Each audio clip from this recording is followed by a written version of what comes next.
ఎంత గట్టిగా అన్నాడు, మామూలు గట్టిగా కాదు. నేనున్నా, నేను తగ్గిస్తా,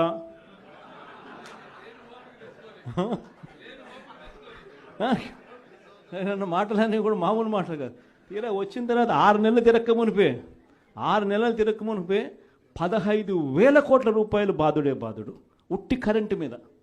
సో దీన్ని క్వశ్చన్ చేస్తూ 27వ తారీఖున జనవరి 3వ తారీఖున ఫీజు రీఇంబర్స్మెంట్ అందక పిల్లలు ఇబ్బందులు పడతా ఉన్న పరిస్థితులు.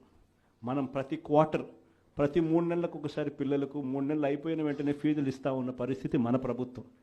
విద్యా దీవెన, వసతి దీవెన క్వార్టర్ అయిపోయిన వెంటనే 3 నెలలు అయిపోయిన వెంటనే 4వ నెల వెరిఫై చేసి 5వ నెలలో పిల్లల తల్లుల చేతుల్లో డబ్బులు పెట్టి పిల్లలకు విద్యా దీవెన, వసతి దీవెన కింద పూర్తి ఫీజు రీఇంబర్స్మెంట్ మనం ఇస్తూ ఉంటే, ఈరోజు ఈ జనవరి వచ్చేసరికి